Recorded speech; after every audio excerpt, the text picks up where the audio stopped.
Hello friends, welcome back to my YouTube channel Gyan Bindu GS academy की तरफ से 16 तारीख को हुए पेपर के बेसिस पर एक 150 क्वेश्चंस का आपका नोट्स निकाला गया है, जो कि आपका केवल साइंस का है। क्योंकि साइंस का जो वेटेज है अभी करेंटली जो आपके 16 तारीख को पेपर कंडक्ट किया गया है, इसमें आपका 29 क्वेश्चन आपका साइंस का पूछा गया था।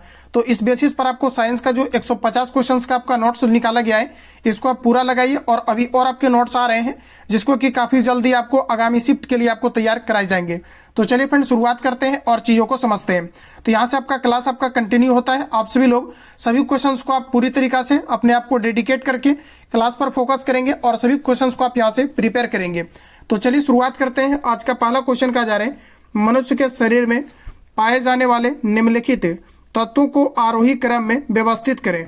तो देखिए, आरोही क्रम में यहाँ से आपको व्यवस्थित करना है, यानी कि साथियों आपको यहाँ पर बढ़ते क्रम में व्यवस्थित करना है। तो सबसे कम हमारे बॉडी के अंतर्गत पाया जाता है आपका मैग्नीशियम, फिर आपका सोडियम, फिर आपका कैल्शियम, फिर आपका नाइट्रोजन, और उसके बाद हमारे शरीर में पाया जाता है आपके कार्बन। तो ऑप्शन के अकॉर्डिंग यहाँ से आपका डी राइट होगा। वैसे अगर देखा जाए तो हमारे बॉडी के अंतर्गत सबसे अधिक पाए जाने वाला तत्व की अगर बात करेंगे तो ये आपका यहाँ से हो जाएगा ऑक्सीजन, जो हमारे बॉडी के अंतर्गत सबसे अधिक पाया जाता है। तो डी ऑप्शन यहाँ से आपका करेक्ट हो जाएगा। चलिए अगला क्वेश्चन कहा जा रहा है कि कार्बोहाइड्रेट के विभिन्न प्रकारों के संदर्भ में निम्नलिखित कथनों पर विचार करें। साथियों यहाँ पर देखिए, जो हमारा दिया गया है कार्बोहाइड्रेट के बारे में बताना है। यहाँ पर दिया गया आपको अमीनो अम्ल, किसके बारे में? तो कार्बोहाइड्रेट के विभिन्न प्रकारों के संदर्भ में निम्नलिखित पर आपको विचार करना है, और यहाँ पर यह बताना है कि कार्बोहाइड्रेट का कौन सा एक प्रकार आपको नहीं है। तो यहाँ पर देखिए, अमीनो अम्ल ये कार्बोहाइड्रेट का प्रकार नहीं है, बल्कि आपका प्रोटीन का प्रकार है। तो यहाँ से आपका पहला ऑप्शन गलत है। देखिए, मंड आपका बिल्कुल राइट दिया गया, और शर्करा ये सभी आपके कार्बोहाइड्रेट में आपकी पाई जाती है। तो यहाँ से देखिए, जो आपका राइट आंसर हो जाएगा ऑप्शन ए करेक्ट हो जाएगा। केवल यहाँ पर आपका ऑप्शन ए वाला जो स्टेटमेंट है ये आपके कार्बोहाइड्रेट का प्रकार नहीं है। चलिए अगला क्वेश्चन देखिए, नेक्स्ट हमारा पूछा जा रहा है, सूची 1 को सूची 2 से सुमेलित कीजिए और सूचियों के नीचे दिए गए कूट का प्रयोग कर सही उत्तर को चयन करें। देखिए, यहाँ पर एक साइड आपको विटामिन दिया गया है और दूसरे साइड आपका ओबावजाज आपका रोग दिया गया है, यानी आपका रोग कौन सा होगा? तो देखिए, विटामिन ए की कमी के कारण से आपको जो है दृष्टि आपकी बाध्यता होती है, यानी रतुंधी नामक बीमारी होती है। विटामिन B1 की कमी के कारण से आपका बेरी नामक रोग होता है, और विटामिन अगर सी की बात करेंगे तो इसकी कमी के कारण से आपका स्कर्वी नामक रोग, और विटामिन डी की कमी के कारण से रिकेट्स नामक रोग होता है। तो इस तरह से आप लोग यहाँ पर मैच कर लीजिए, और जो भी आपका कूट होगा आप लोग लगा लीजिएगा। यहाँ से आपका राइट आंसर पहला वाला आपका यहाँ से करेक्ट होगा। क्लियर है? चलिए अगला क्वेश्चन देखिए, नेक्स्ट हमारा कहा जा रहा है, किसी पदार्थ के विभिन्न कहा जा रहा है कि विलयन को गर्म करने से उसकी विलेयता पर निम्नलिखित में से क्या प्रभाव पड़ता है? दोस्तों याद रखना, आपका राइट आंसर हो जाएगा इसकी जो विलेयता है ये आपकी बढ़ती है। पहला ऑप्शन आपका करेक्ट हो जाएगा। अगला क्वेश्चन है कि निम्नलिखित, और दोस्तों याद रखना किसी भी विलयन की अगर बात करेंगे तो इसमें घुलने वाला पदार्थ ये आपका विलय पदार्थ कहलाता है, और जिसमें घुलता है वो आपका विलायक कहलाता है। और जब विलय और विलायक को आपस में मिलाया जाता है तो इस प्रकार के बने मिश्रण को हम लोग विलयन कहते हैं। सपोज दैट कि अगर चीनी है, चीनी के सूत्र की बात करेंगे तो ये आपका C12 है। चीनी का सूत्र क्या है आपका? तो C12 H22O11 आपका चीनी है। और ये जब किसी आपके जल में मिलाया जाएगा H2O में, तो यहाँ से आपका क्या बन जाएगा? तो एक प्रकार का आपका विलयन बन जाएगा। क्लियर है? अगला क्वेश्चन है कि निम्नलिखित पर विचार कीजिए। चलिए आंसर कीजिए आप सभी लोग। राइट आंसर क्या होगा? देखिए, आपका स्टेटमेंट वाला है, क्योंकि करेंटली आपका 3 क्वेश्चन स्टेटमेंट का आपका पूछा गया है।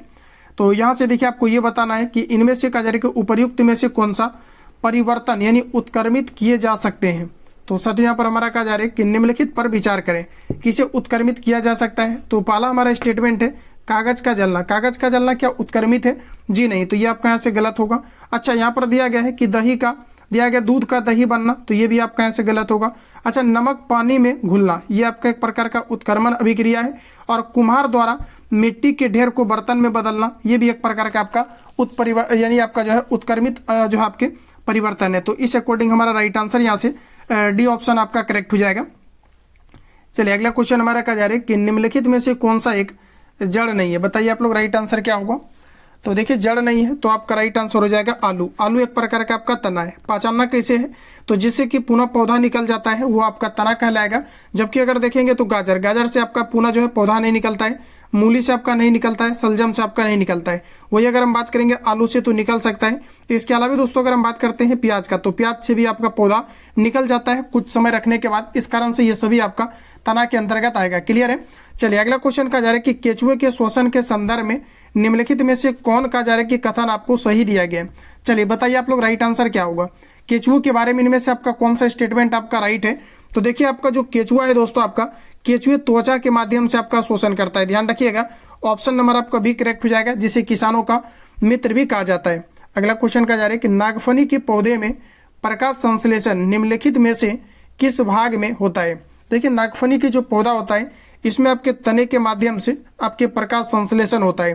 प्रकाश संश्लेषण के दौरान ऑक्सीजन आपका मुक्त होता है और जो पौधे होते हैं ये आपके कार्बन डाइऑक्साइड को लेते हैं। अगर हम बात करें साथियों कि जो आपके पौधे होते हैं, अगर पौधे शोषण करता है, ध्यान रखना, अगर पौधे शोषण करता है तब आपका क्या होगा, तो ये कार्बन डाइऑक्साइड आपको देगा और ये लेगा क्या, तो आपका ऑक्सीजन लेगा। जस्ट आपका शोषण जो होता है प्रकाश संश्लेषण के जस्ट आपका रिवर्स होता है, अपोजिट आपका होता है। क्लियर है।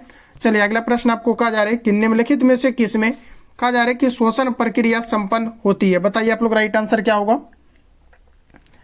तो देखिए शोषण प्रक्रिया की बात करेंगे तो अभी करेंटली मैंने बताया पौधे में शोषण हो सकता है, जीव में आपका निश्चित रूप से आपका शोषण होता है क्योंकि ये ऑक्सीजन लेते हैं और कार्बन डाइऑक्साइड छोड़ते हैं। साथ ही साथ आपका बीज में भी आपकी शोषण की क्रियाएं आपकी होती है। तो इस अकॉर्डिंग आपका राइट आंसर यहाँ से आपका रेडी हो जाएगा। यहाँ से आपके लिए नया ये है कि बीज में किस प्रकार की चीजें होती है, तो यहाँ से आपके शोषण की क्रियाएं होती है। चलिए अगला प्रश्न हमारा कहा जा रहा है कि निम्नलिखित में से लंबाई का एसआई मात्रक क्या है। तो ये तो आपका बिल्कुल लॉलीपॉप क्वेश्चन है। लंबाई का मात्रक आपका क्या हो सकता है, तो आपका फुट हो सकता है।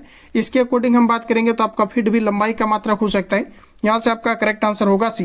देखिए साइंस आपका स्कोरिंग सब्जेक्ट है, अगर आप 30 में 30 अगर हिट कर दे रहे हैं एग्जाम के अंतर्गत तो आने वाला जो रिजल्ट होगा इसके काबिल आप निश्चित रूप से होंगे क्योंकि आपका स्कोरिंग सब्जेक्ट है।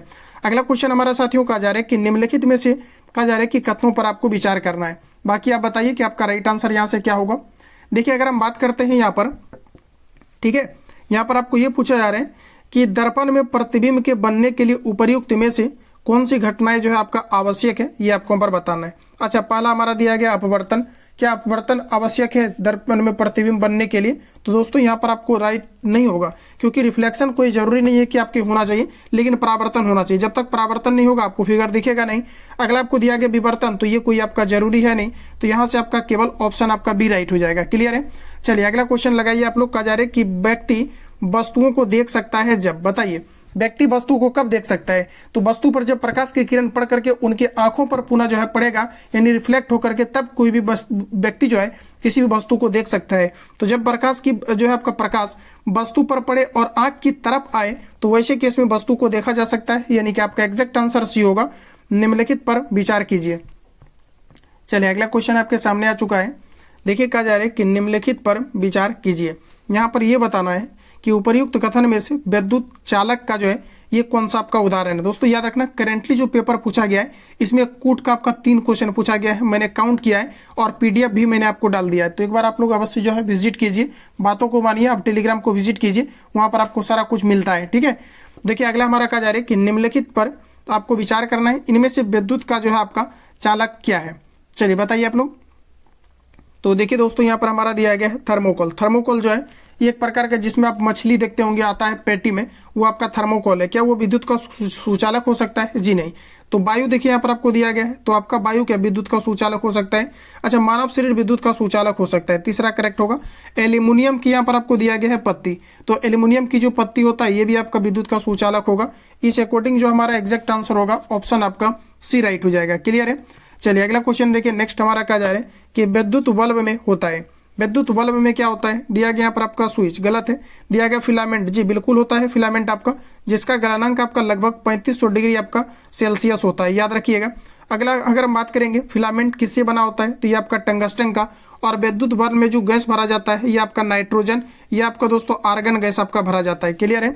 अगला क्वेश्चन है कि सूची 1 को सूची 2 से सुमेलित कीजिए और सूचियों के नीचे दिए गए कूट का प्रयोग कर सही उत्तर का चयन करें। देखिए कल एक क्वेश्चन मैंने आपको गलत करा दिया था इसरो को लेकर के, ध्यान रखिएगा। इसरो की जो स्थापना हुई थी ये आपके 15 अगस्त 1969 को इसरो की स्थापना हुआ था। ये थोड़ा सा एरर के कारण से काफी सारे कैंडिडेट मुझे कमेंट कर रहे थे। ठीक है, तो इतना आप खुद से भी थोड़ा सा ठीक कीजिए, क्योंकि थोड़ा मिस्टेक अगर हो जाता है तो आप लोग इसको थोड़ा चेक कर लेंगे। चलिए अगला क्वेश्चन हमारा कहा जा रहा है कि सूची 1 को सूची 2 से सुमेलित कीजिए। यहाँ पर आपको देखिए कि दिया गया है चुंबकीय और यहाँ पर आपको दिया गया है मैग्नस, अच्छा सुमेलित करना है। और यहाँ पर आपको दिया गया है मैग्नेटाइट और यहाँ पर आपको दिया गया अचुंबकीय, यानी कि यहाँ पर आपको ये बताना है कि इनमें से कौन सा स्टेटमेंट आपका यहाँ से करेक्ट आपको दिया गया। क्लियर है, चलिए लगाइए। तो आप लोग देखिए आपको यहाँ पर दिया गया है चुंबकीय, ठीक है। अच्छा चुंबकीय दिया गया है, तो चुंबक जो होता है आपका दोस्तों ये आपके कोबाल्ट के बनाए जाते हैं। अच्छा मैग्सन की अगर बात करेंगे तो ये आपका किसका होता है, तो देखिए अगर हम बात करेंगे मैग्नस का, तो मैग्नस दोस्तों आपका यहाँ से राइट आंसर हो जाएगा यूनान आपका यहाँ से राइट आंसर होगा। और अगर अगला हम यहाँ पर बात करते हैं थोड़ा सा मैग्नेटाइट का, तो हेमेटाइट, मैग्नेटाइट, लिमोनाइट, सिडेराइट, ये आपका लोहा का एस होता है। और जो आपका मैग्नेटाइट है ये आपका कहाँ पर चला जाएगा, तो ये आपका चला जाएगा दोस्तों यहाँ से आपका प्राकृतिक आपका चुंबक के साथ। और अगर अचुंबकीय की अगर मैं यहाँ पर बात करूँ तो ये आपका यहाँ पर चला जाएगा मिट्टी, क्योंकि जो मिट्टी होता है ये आपके कभी भी चुंबकीय नहीं हो सकता है, क्योंकि इसे कभी भी चुंबक अट्रैक्ट नहीं करेगा। तो इस अकॉर्डिंग जो आपका एग्जैक्ट आंसर आएगा आप लोग यहाँ से लगा लीजिएगा, इसका पहला ऑप्शन आपका करेक्ट होगा। क्लियर है, चलिए अगला प्रश्न आपको कहा जा रहा है कि रिम ऑफ दिया गया है कि एंशिएंट जो आपका मेरिनर कविता के रचयिता कौन है। चलिए बताइए आप लोग राइट आंसर क्या होगा। देखिए एक ऑथर का आपका खान जीएस का भी तुरंत आपका नोट्स आया है, इसको अभी कुछ देर में मैं टेलीग्राम पर आपको डाल दूंगा, आप सभी लोग टेलीग्राम को देख लेना, ठीक है। बिल्कुल आपका फ्री कर दिया गया है सारा कुछ, तो आप लोग जब उसको विजिट कर लेंगे। देखिए कहा जा रहा है यहाँ पर जो ये आपका पुस्तक है रिम ऑफ द दिया गया है कि एंशिएंट मेरिनर कहा जा रहा है कि कविता के लेखक कौन है। तो हमारा देखिए एग्जैक्ट आंसर होगा ऑप्शन नंबर आपका बी, आपका एसटी आपका कोलिरिज है। निम्नलिखित में से कौन सा वायु घटक जलने में सहायता करता है या होता है, तो आपका राइट आंसर हो जाएगा यहाँ से ऑप्शन आपका बी, ये आपके ऑक्सीजन आपके उत्तरदायी होता है। अगला प्रश्न हमारा दोस्तों का जा रहा है कि निम्नलिखित में से कौन से प्रकाश संश्लेषण के लिए आवश्यक है। प्रकाश संश्लेषण के लिए आवश्यक है आपका जल, ठीक है, ध्यान रखेंगे जल भी आपका आवश्यक है, सूर्य का प्रकाश भी आपका आवश्यक है, क्लोरोफिल आपका निश्चित रूप से चाहिए जिसके अंतर्गत आपका मैग्नीशियम नामक आपकी धातु पाई जाती है, और कार्बन डाइऑक्साइड प्रकाश संश्लेषण के लिए बिल्कुल आपका दोस्तों चाहिए। इस प्रकार से आपका राइट आंसर यहाँ से डी आपका करेक्ट होगा। चलिए अगला क्वेश्चन का जा रहा है कि निम्नलिखित में से कौन सा पादप कीटों को पकड़कर अपना आहार प्राप्त करता है। बताइए कौन सा पादप है जो कीटों को पकड़ लेता है, तो देखिए हमारा राइट आंसर हो जाएगा ये आपका घटपर्णी का पौधा है। अगला क्वेश्चन है कि निम्नलिखित में से कौन से सहजीवी का संबंध उदाहरण है। सहजीवी की अगर बात करें हम लोग यहाँ पर ये बताना है सहजीवी का कौन सा है, तो आपका शैवाल और आपका कवक सहजीवी है। इसके अलावा यहाँ पर शैवाल और जीवाणु दिया गया है, तो जीवाणु बिल्कुल नहीं है। अगला दिया गया कवक और आपका जीवाणु, तो ये वाला बिल्कुल आपका यहाँ से हो जाएगा जो सहजीवी है। पादप और ठीक है लेकिन आपका जीवाणु नहीं होगा, तो इस अकॉर्डिंग जो आपका राइट आंसर होगा सहजीवी का ऑप्शन ए, और यहाँ से आपका तीसरा स्टेटमेंट राइट होगा। इस अकॉर्डिंग आपका राइट आंसर जो होगा ऑप्शन आपका ए करेक्ट हो जाएगा। क्लियर है, चलिए बढ़ेंगे अगला क्वेश्चन की और। नेक्स्ट का जा रहा है कि पादप के किस भाग द्वारा प्रकाश संश्लेषण हेतु वायु से कार्बन डाइऑक्साइड ली जाती है, तो देखिए फ्रेंड्स हमारा राइट आंसर हो जाएगा रंध्र के माध्यम से, बी ऑप्शन आपका करेक्ट है। अगला क्वेश्चन है सूची 1 को सूची 2 से सुमेलित कीजिए तथा नीचे दिए गए कूट का प्रयोग कर सही उत्तर का चयन करें। देखिए आपको दिया गया अमाशय, अमाशय का हमारे बॉडी में क्या कार्य है। अमाशय का देखिए मुख्य रूप से अगर देखा जाए तो ये अम्ल का जो आपका निर्मोचन करता है ये आपके अमाशय करता है। क्वेश्चन आएगा आपके आने वाला शिफ्ट में, याद रखिएगा। अगर हम बात करें यहाँ पर आपका छोटी आंत का, तो पचे हुए भोजन का जो अवशोषण करता है ये छोटी आंत करता है, तो 2 के साथ लगाइए। और अगर हम बात करेंगे बड़ी आंत का, तो दोस्तों याद रखना ये आपका जल का अवशोषण बड़ी आंत करता है। और यकृत हमारे बॉडी की सबसे बड़ी ग्रंथि होती है, याद रखना ये आपका ए के साथ चला जाएगा। अच्छा यकृत की बात करेंगे तो यहाँ से आपका पित्त का स्राव होता है, और पित्त का पीएच मान जो होता है ये आपका 7.7 होता है। विटामिन ए जो नेचुरली हमारे बॉडी में संचित होता है कहाँ पर दोस्तों, तो ये आपका यकृत के अंतर्गत होता है। तो ये सभी पॉइंट आप यहाँ से क्लियर रखेंगे। चलिए बढ़ेंगे अगला क्वेश्चन की ओर। कहा जा रहा है कि निम्नलिखित में से कौन सा तापमान का मात्रक नहीं है, बताइए। तो देखिए तापमान का मात्रक आपका सेल्सियस हो सकता है, फ़ारेनहाइट आपका होगा, केल्विन भी आपका होगा, लेकिन पास्कल नहीं होगा। पास्कल जो है ये आपका दाब का मात्रक होता है, पास्कल ध्यान रखिएगा, दाब का मात्रक होता है पास्कल। डी ऑप्शन आपका करेक्ट होगा। अगला क्वेश्चन है कि निम्नलिखित कथनों पर विचार कीजिए, बताइए इनमें से आपका कौन सा स्टेटमेंट आपको राइट दिया गया है। ठीक है, एक बार आंसर आप लोग करिए। आगे अगर हम ऑप्शन की बात करेंगे तो इस तरह से यहाँ पर आपको ऑप्शन दिया गया है, आप यहाँ पर बताइए कि राइट आंसर आपका क्या होगा। तो फ्रेंड्स यहाँ पर आपको दिया गया है कि निम्नलिखित कथन पर विचार करें। डॉक्टरी थर्मामीटर का ताप जो मापक स्केल होता है ये 35 डिग्री सेल्सियस से 42 डिग्री सेल्सियस तक होता है, तो ये हमारा यहाँ से बिल्कुल आपका राइट होगा। डॉक्टरी थर्मामीटर में पारा का प्रयोग किया जाता है, तो ये भी यहाँ पर आपका राइट है। क्लियर है, तो यहाँ से आपका दोनों स्टेटमेंट राइट होगा। तो यहाँ पर देखिए जो आपका एग्जैक्ट आंसर है सी होगा। सूची 1 को सूची 2 के साथ आप सुमेलित करिए।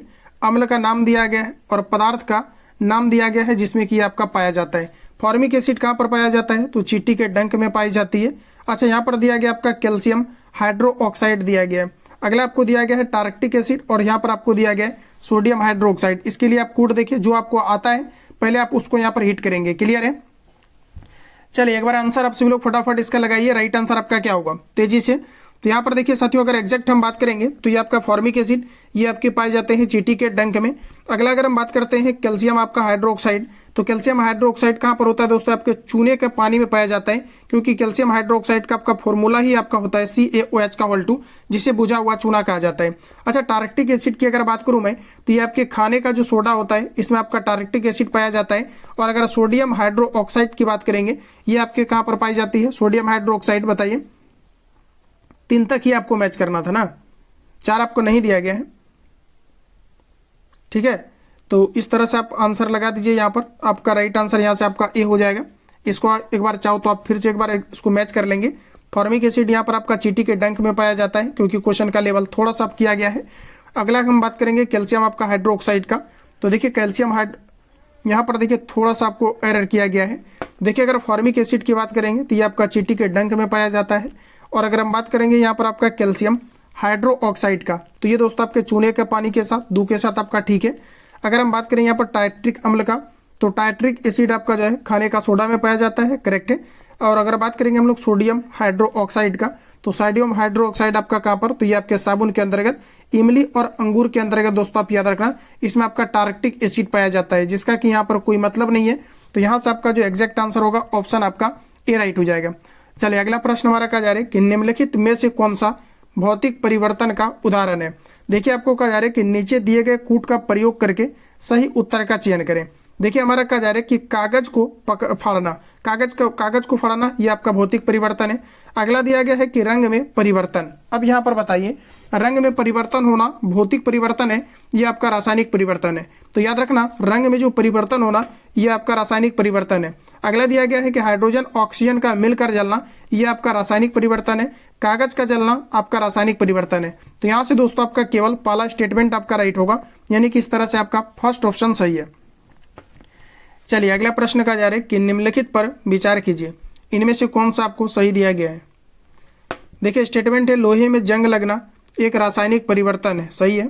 अगला है कि लवण जल जंग लगने की दर को बढ़ा देता है। जो लवण जल होता है ये जंग लगने की दर को बढ़ा देता है, तो ये वाला हमारा बिल्कुल राइट होगा। इस तरह से हमारा सी ऑप्शन सही है। अगला क्वेश्चन है कि निम्नलिखित में से कौन सा पदार्थ हमारी पेशियों में संचित होता है जिससे ऐंठन होता है। लैक्टिक एसिड आपका राइट आंसर होगा, जो कि दही और दूध के अंतर्गत भी पाई जाती है। अगला क्वेश्चन हमारा कहा जा रहा है कि अंतःशोषित वायु तथा उच्छ्वासित वायु में ऑक्सीजन का प्रतिशत लगभग कितना होता है। देखिए हमारा राइट आंसर हो जाएगा 21% हम लोग लेते हैं, और जब छोड़ते हैं तो इसमें आपका 16.4% आपका हो जाता है। अगला क्वेश्चन है किसी सामान्य वयस्क व्यक्ति की विश्राम अवस्था में औसत श्वसन जो दर होती है यह क्या होती है। देखिए हमारा राइट आंसर होगा साथियों, ये लगभग आपका 15 से 18 प्रति मिनट होता है। अगला क्वेश्चन है कि उच्च श्वसन के समय पसलियाँ क्या होती है। देखिए हमारा एग्जैक्ट आंसर हो जाएगा ऑप्शन बी, नीचे की ओर आपका गति करता है, ऑप्शन आपका बी राइट है। चलिए अगला प्रश्न हमारा कहा जा रहा है कि श्वेत रक्त कोशिकाएं WBC अथवा कणिकाएं निम्नलिखित में से क्या कार्य करती है। WBC का मतलब है आपका व्हाइट ब्लड सेल्स। इसका मुख्य कारण है रोगाणु को जो है आपका विनाश करना। एग्जैक्ट आंसर आपका यहाँ से सी राइट होगा। क्लियर है। चलिए अगला प्रश्न हमारा कहा जा रहा है कि चिकित्सक हृदय स्पंद को मापने के लिए निम्नलिखित में से किस यंत्र का उपयोग करते हैं। लगाइए, 4 ऑप्शन आपके सामने दिया गया है। हृदय स्पंद को मापने के लिए ये आपके स्टेथोस्कोप का प्रयोग किया जाता है, पहला ऑप्शन आपका सही है। नेक्स्ट क्वेश्चन है सूची 1 को सूची 2 के साथ आप यहाँ पर सुमेलित करेंगे। चलिए लगाइए इसका आंसर क्या होगा। देखिए रंध्र की अगर दोस्तों बात करेंगे, वाष्पोत्सर्जन के लिए रंध्र आपके उत्तरदायी होता है, तो इस अकॉर्डिंग हमारा चला जाएगा वाष्पोत्सर्जन 3 के साथ। अगला हमारा दिया गया है जाइलम, तो देखिए आपका जल का अवशोषण जाइलन का काम है। फ्लोएम जो है आपका ये भोजन का परिवहन करने का काम करता है, और मूल रोम का काम है आपका जल का परिवहन करना। तो इस तरह से आपका जो राइट आंसर आएगा ऑप्शन आपका सी करेक्ट हो जाएगा। क्लियर है। चलिए अगला क्वेश्चन देखिए, नेक्स्ट का जा रहा है कि निम्नलिखित कथनों पर विचार करें। देखिए इनमें से कौन सा आपका कथन सही दिया गया है। फुफ्फुस धमनी ऑक्सीजन समृद्ध रक्त का प्रभाव करती है। देखिए हमारे बॉडी के अंतर्गत फुफ्फुस धमनी जो है ये रक्त का प्रभाव करती है। क्या ये आपका सही दिया गया है? तो यहाँ पर देखिए दोस्तों ये आपका गलत होगा। रक्त जो फुफ्फुस धमनी होता है इसमें अशुद्ध रक्त का प्रभाव होता है, ध्यान रखना। तो यहाँ पर आपका ये गलत होगा बिल्कुल। अगला हमारा यहाँ पर देखिए कहा जा रहा है कि फुफ्फुस शिरा कार्बन डाइऑक्साइड समृद्ध रक्त का प्रभाव करती है। फुफ्फुस शिरा में जो है ऑक्सीजन वाला रक्त का प्रभाव होता है, ध्यान रखेंगे। यहाँ से आपका डी करेक्ट होगा, ये दोनों आपका गलत है। अगला क्वेश्चन हमारा कहा जा रहा है किसी वयस्क व्यक्ति का हृदय 1 मिनट में कितनी बार धड़कता है। तो देखिए लगभग आपका 70 से आपका 80 बार धड़कता है, और अगर एग्जैक्ट आपको देगा तो ये आपका 72 देगा। अगला क्वेश्चन है कि निम्नलिखित में से कौन सा एक उपकरण वाहन द्वारा तय की गई दूरी को मापता है। तो ऑडियोमीटर आपका राइट आंसर होगा, जबकि स्पीड को मापने का काम स्पीडोमीटर करता है। वायुयान की ऊंचाई को मापने के लिए अल्टीमीटर का प्रयोग किया जाता है। तो ये सभी पॉइंट आप यहाँ से याद रखेंगे। अगला प्रश्न कहा जा रहा है कि थॉमस अल्वा एडिसन के संबंध में निम्नलिखित कथनों पर विचार करें। थॉमस अल्वा एडिसन जिन्होंने बल्ब का आविष्कार किया, और इनके बारे में कौन सा स्टेटमेंट आपका करेक्ट है। थॉमस अल्वा एडिसन ब्रिटेन के वैज्ञानिक थे, ये आपका बिल्कुल गलत है।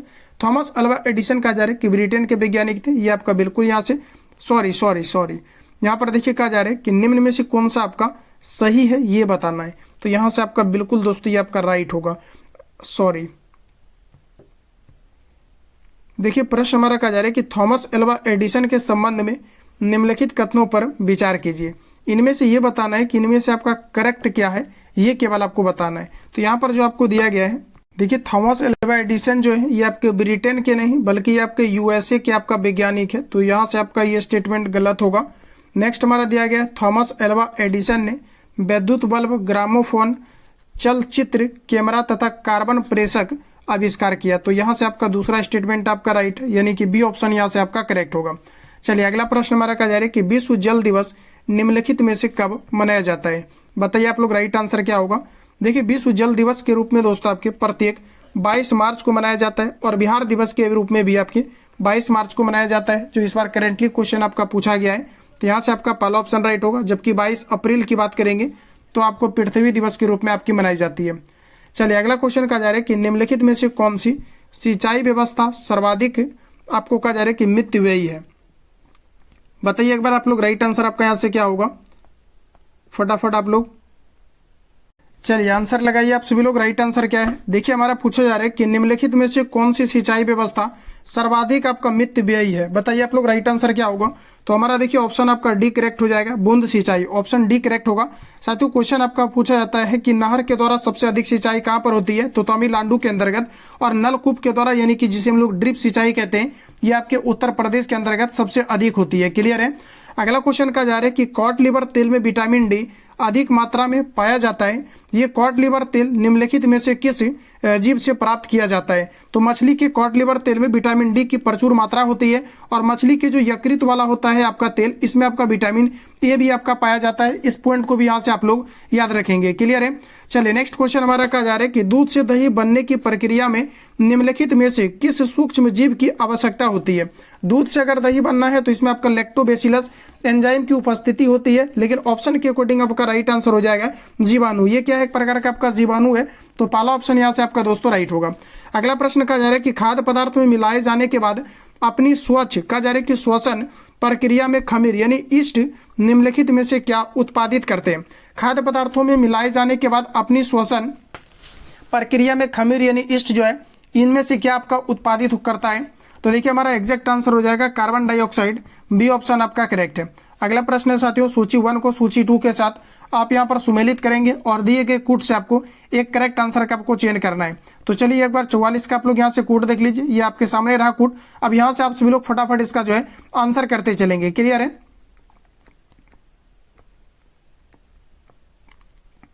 चलिए इसका आंसर आप लोग कीजिए, राइट आंसर क्या होगा। तो देखिए फ्रेंड्स यहाँ पर हमारा दिया गया सूची 1 को सूची 2 के साथ। देखिए किन्वन की अगर हम बात करेंगे तो यहाँ पर दिया गया रॉबर्ट कोच और आपका एडवर्ड जेनर, ये नहीं होगा। किन्वन ऐसा कहाँ पर आपका होगा, तो किन्वन की जो प्रक्रिया है ये आपके लुई पास्चर से आपका संबंधित होगा। याद रखना किससे आपका होगा, तो ये आपका लुई पास्चर से आपका संबंधित होगा, यानी कि आपके 3 के साथ आपका चला जाएगा, नो डाउट। अब चलिए आगे देखिए, आगे यहाँ पर आपको दिया गया है, देखिए आगे यहाँ पर आपको दिया गया पेनिसिलिन। पेनिसिलिन का खोज किसने किया है? तो ये दोस्तों आपका किया है अलेक्जेंडर फ्लेमिंग ने। तो ये आपका यहाँ से चला जाएगा आपका 4 के साथ, क्लियर है। अब देखिए यहाँ पर आगे आपको यहाँ से दिया गया है, आगे हमारा यहाँ से दिया गया है पेनिसिलिन, जो कि आपका क्लियर हो चुका है। और आगे अगर हम बात करेंगे चेचक का टीका, तो ये किन के द्वारा खोजा गया है? तो ये आपका एडवर्ड जेनर के द्वारा। तो यहाँ से आपका देखिए 2 के साथ आपका चला जाएगा एडवर्ड जेनर, आप यहाँ से याद रखेंगे।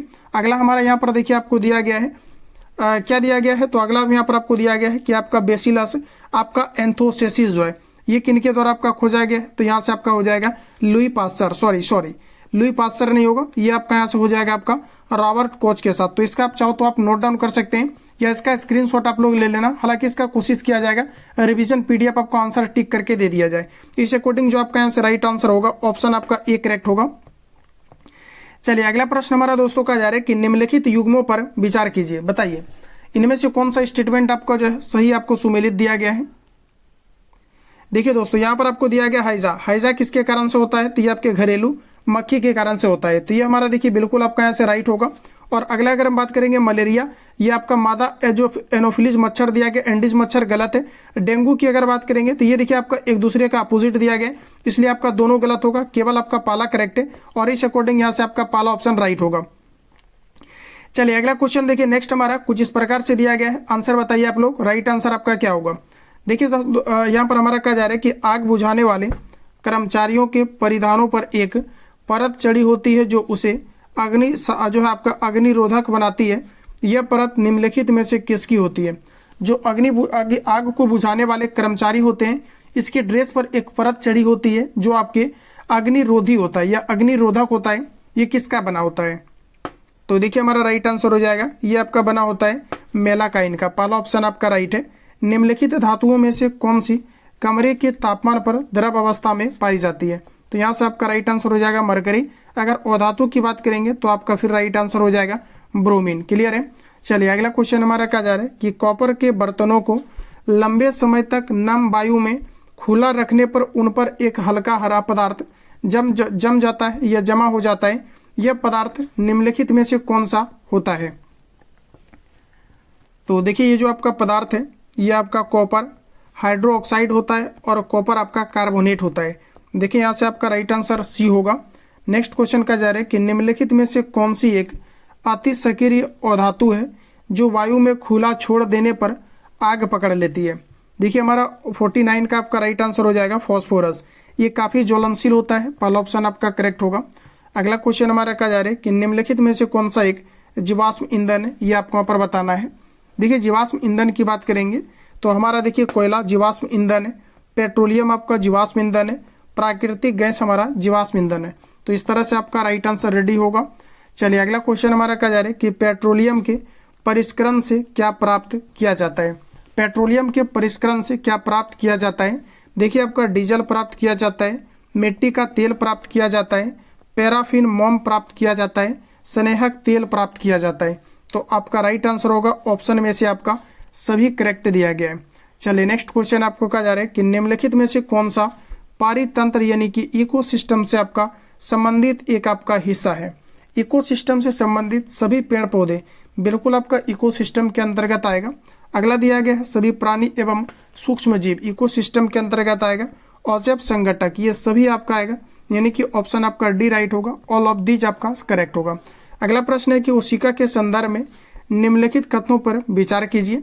इसमें बताइए दोस्तों आप लोग कोशिका के संदर्भ में करेक्ट आपका क्या है?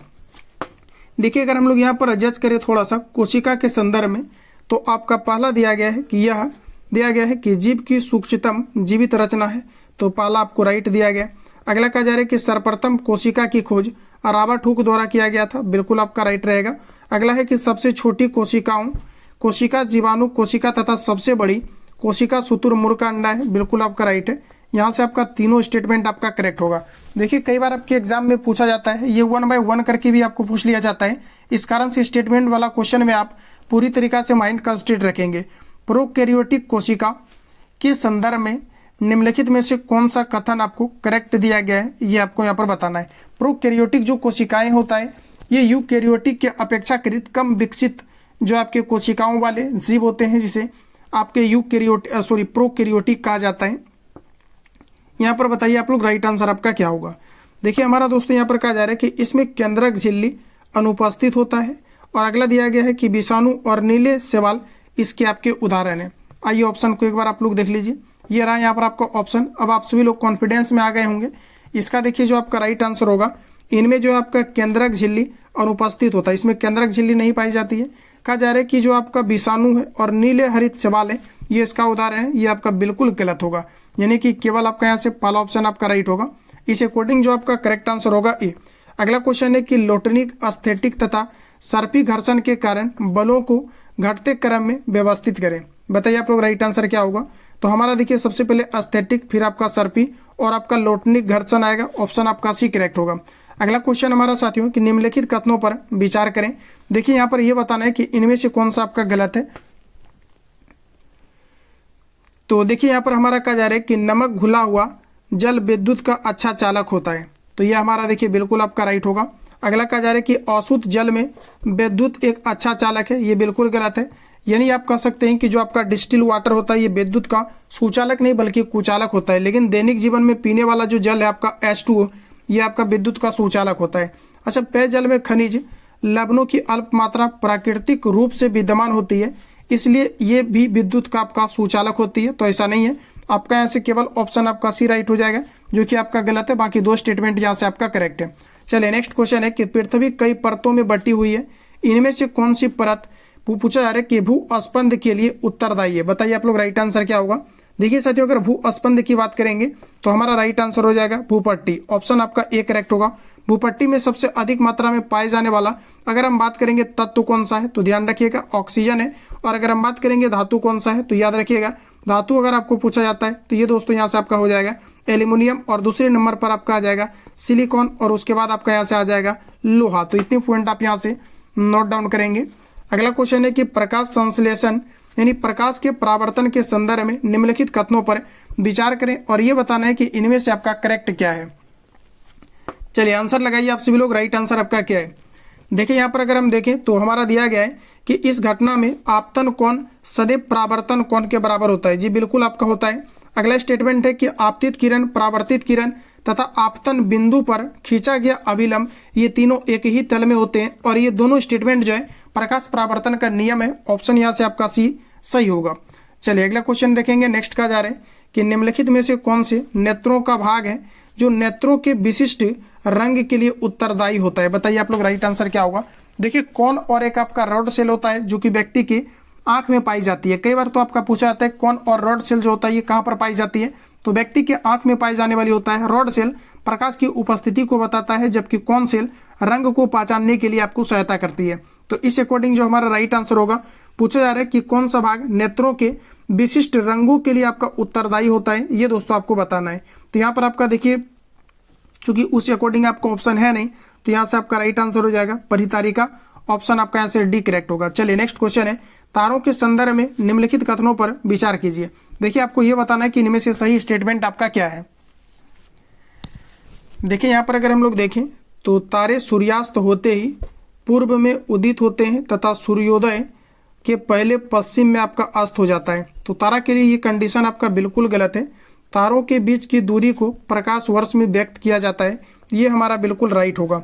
इस अकॉर्डिंग आपका बी ऑप्शन राइट होगा। प्रकाश वर्ष दो खगोलीय पिंडों के बीच की दूरी है, और अगर हम बात करेंगे प्रकाश वर्ष तो ये आप याद रखेंगे प्रकाश वर्ष के अलावा पूछा जाता है आपको पारसेक के बारे में। पारसेक दूरी की आपके सबसे बड़ी मात्रा की अगर बात करेंगे तो ये आपका पारसेक होता है। और दोस्तों याद रखना आपके क्वेश्चन आएंगे एग्जाम में 1 लाइट ईयर यानी 1 प्रकाश यानी जो प्रकाश वर्ष होता है, एक प्रकाश वर्ष बराबर कितना होता है, तो आपका 9.46 इंटू 10 टू दी पावर आपका 15 आपका मीटर के बराबर होता है। तो इस पॉइंट को यहाँ से आप लोग नोट डाउन करेंगे। चलिए नेक्स्ट क्वेश्चन आप यहाँ से मिलान कीजिए इसका, और यहाँ से आप सभी लोग बताइए कि आपका राइट आंसर यहाँ से क्या होगा। चलिए क्वेश्चन नंबर 61 तक हम लोग पहुँच चुके हैं। तो देखिए यहाँ पर आपको दिया गया है बुध, जो कि सूर्य के सबसे निकटतम ग्रह है। तो सूर्य के सबसे निकटतम ग्रह बुध, ये आपका 1 के साथ चला जाएगा। अगला दिया गया सूर्य, ये देखिए आपका पृथ्वी के सबसे निकटतम ग्रह है, जिसे चमकीला ग्रह, सुबह का तारा, शाम का तारा कहा जाता है। 1 के बाद 2 देख लीजिए किस ऑप्शन में दिया गया है। पहला में दिया गया है, डायरेक्ट आंसर मारिए। अगला दिया गया बृहस्पति, ये सौरमंडल का सबसे बड़ा आपका ग्रह है जिनके पास टोटल आपका 79 उपग्रह है, और सौरमंडल का सबसे बड़ा उपग्रह है गैनीमेड, जो कि बृहस्पति का ही आपका एक उपग्रह है। अगला अरुण की बात करेंगे अगर यूरेनस का, तो ये अपने अक्ष पर अत्यधिक जो है ये आपका झुकाव करती है, तो ये आपका चला जाएगा यहाँ पर 4 के साथ। इस अकॉर्डिंग आपका राइट आंसर ए होगा, तो इसका यहाँ से आप लोग एक स्क्रीनशॉट ले सकते हैं। अगला क्वेश्चन है कि निम्नलिखित युग्मों पर विचार कीजिए, बताइए कि इनमें से कौन सा आपका स्टेटमेंट है जो आपको करेक्ट दिया गया है। चलिए तो दोस्तों यहाँ पर आपको दिया गया है पृथ्वी को जो है आपका नीली ग्रह कहा जाता है, मंगल को लाल ग्रह कहा जाता है, बिल्कुल करेक्ट है। शनि को दिया गया है पीला ग्रह कहा जाता है, ये हमारा यहाँ से गलत होगा। चलिए देखते हैं यहाँ पर आपको क्या दिया गया है, लगाइए आप लोग, बताइए आप लोग राइट आंसर क्या होगा। तो यहाँ से देखिए आपका शनि को देखिए आपका काला ग्रह भी कहा जाता है, लेकिन यहाँ पर देखिए जो आपका ऑप्शन दिया गया है ये आपका तीनों करेक्ट होगा। याद रखना जो आपका शनि है इसको, हालांकि मैं एक बार जांच कर लेता हूँ। शनि दिया गया यहाँ पर आपका पीला ग्रह होता है, ठीक है, पीला ग्रह, तो चलिए बिल्कुल आपका राइट है, जांच होगी आपका। ये जो आपका होता है याद रखना कि जो आपका पृथ्वी होता है इन्हें नीला ग्रह कहा जाता है, जो मंगल होता है इसे लाल ग्रह कहा जाता है, और शनि को आपका पीला ग्रह कहा जाता है। शनि के पास टोटल आपका 82 उपग्रह है, जिनके पास जो आपका टाइटन है ये आपका इनका सबसे बड़ा उपग्रह है टाइटन। और शनि की अगर बात करेंगे दोस्तों तो इन्हें छल्ले वाला ग्रह के रूप में भी आपका जाना जाता है। चलिए नेक्स्ट क्वेश्चन हमारा कहा जा रहा है कि पृथ्वी कहा जा रहा है कि सूर्य पृथ्वी का निकटतम तारा है, सूर्य के पश्चात दूसरा निकटतम तारा निम्नलिखित में से कौन सा है, बताएंगे आप लोग राइट आंसर क्या होगा। देखिए सूर्य जो है पृथ्वी का सबसे निकटतम तारा है, सूर्य के बाद जो है दूसरे नंबर पर कौन सा ऐसा तारा है जो पृथ्वी के सबसे निकटतम आती है, तो हमारा देखिए राइट आंसर हो जाएगा आपका ये आपका अल्फा आपका सेंटोरी है, ऑप्शन नंबर आपका सी करेक्ट होगा। अगला प्रश्न कहा जा रहा है कि पेट्रोल तथा डीजल आधारित वाहनों से विभिन्न प्रकार की प्रदूषक गैसें निकलती है, इन गैसों में से मुख्य क्या है, इन गैसों में से मुख्य क्या है। तो देखिए फ्रेंड्स इसमें आपका कार्बन डाइऑक्साइड भी आपका निकलता है, इसके अलावा कार्बन मोनोऑक्साइड भी निकलता तो आपका कार्बन मोनोऑक्साइड है, लेकिन जब आपका कैटेलिक कन्वर्टर के पास आता है तो वो एक ऑक्सीजन को जोड़ करके कार्बन डाइऑक्साइड के रूप में इसको परिवर्तित करता है। इसके अलावा नाइट्रोजन के ऑक्साइड भी होते हैं, साथ ही साथ आपके क्लोरोफ्लोरोकार्बन दिया गया है। अब बताइए आप लोग राइट आंसर यहाँ से आपका क्या होगा, तो क्लोरोफ्लोरोकार्बन नहीं होगा, यहाँ पर आपका 1, 2 और आपका तीसरा स्टेटमेंट यहाँ से आपका केवल करेक्ट होगा। चलिए नेक्स्ट क्वेश्चन हमारा कहा जा रहा है किसी ठोस पदार्थ के द्रव में परिवर्तित हुए बिना सीधे गैसीय अवस्था में परिवर्तित हो जाने की प्रक्रिया को क्या कहा जाता है, इसे कहा जाता है आपका ऊर्ध्वपातन, ऑप्शन सी राइट होगा। कपूर, अमोनियम क्लोराइड, नेफ्थलीन ये सभी आपके ऊर्ध्वपातन के गुण को प्रदर्शित करता है। चलिए अगला प्रश्न हमारा कहा जा रहा है कि मोमबत्ती के जलने की प्रक्रिया में कौन से परिवर्तन होता है। मोमबत्ती के जलने की प्रक्रिया रासायनिक परिवर्तन है, जबकि मोमबत्ती का पिघलना एक प्रकार का भौतिक परिवर्तन है। अगला क्वेश्चन है कि निम्नलिखित में से किसी परमाणु सिद्धांत के प्रस्तुतकर्ता के रूप में जाना जाता है। परमाणु सिद्धांत सबसे पहले जॉन डाल्टन ने दिया था, तो आपका बी राइट होगा। आगे चल करके रदरफोर्ड ने परमाणु का जो है आपका यानी परमाणु से अल्फा किरण का प्रहार करके इन्होंने बताया कि परमाणु आपका विभाज्य है, जबकि डाल्टन ने परमाणु सिद्धांत दिया और डाल्टन के अकॉर्डिंग परमाणु आपके अविभाज्य है। तो इतने पॉइंट आप यहाँ से याद रखेंगे। अगला प्रश्न साथियों कि सूची 1 को सूची 2 से सुमेलित कीजिए तथा नीचे दिए गए कूट का प्रयोग करके सही उत्तर का आपको चयन करना है, ठीक है। चलिए एक बार आंसर आप लोग लगाइए, इसका सही आंसर आपका क्या है। देखिए यहाँ पर हमारा दिया गया न्यूट्रॉन, न्यूट्रॉन की खोज करता है आपका जेम्स चैडविक, तो ये आपका 4 के साथ। इलेक्ट्रॉन की खोज किसने किया है, तो इलेक्ट्रॉन की खोज करी है आपका जे थॉमसन ने, तो ये आपका 1 के साथ चला जाएगा। प्रोटॉन का खोज किया है गोल्डस्टीन ने, तो ये आपका 3 के साथ। और अगर बात करेंगे परमाणु के नाभिक का, तो ये किया है आपका अर्नेस्ट रदरफोर्ड ने किया है अल्फा किरण का प्रयोग करके। तो आपका राइट आंसर होगा 4, 1, 3, 2, 4, 1, 3, 2। यहाँ पर देखिए आपको ऑप्शन ए में आपको यहाँ से दिया गया है, क्लियर है। चलिए अगला क्वेश्चन है कि निम्नलिखित में से किसमें न्यूट्रॉन अनुपस्थित होता है, किसमें न्यूट्रॉन नहीं पाए जाते हैं। तो याद रखना आपका हाइड्रोजन राइट आंसर होगा, नहीं पाया जाता है। हाइड्रोजन के टोटल 3 समस्थानिक है, प्रोटियम, ड्यूटेरियम, ट्राइटेरियम। ध्यान रखना हाइड्रोजन का जो उष्मीय मान होता है ये सबसे अधिक होता है, इस कारण से हाइड्रोजन को भविष्य का ईंधन भी कहा जाता है। और हाइड्रोजन को आवारा तत्व की संज्ञा भी दिया गया है, क्योंकि इन्हें आवर्त सारणी में कोई फिक्स स्थान नहीं मिल सका है। अच्छा, हाइड्रोजन जो होता है दोस्तों याद रखना इसका ऑक्साइड किस तरह का होता है, तो याद रखना इसका ऑक्साइड आपके क्षारीय प्रकृति का होता है, क्लियर है। चलिए नेक्स्ट क्वेश्चन हमारा कहा जा रहा है कि कोशिका में उपस्थित प्लाज्मा झिल्ली निम्नलिखित में से किसमें पूछा जा रहा है कि आपका निर्मित होता है।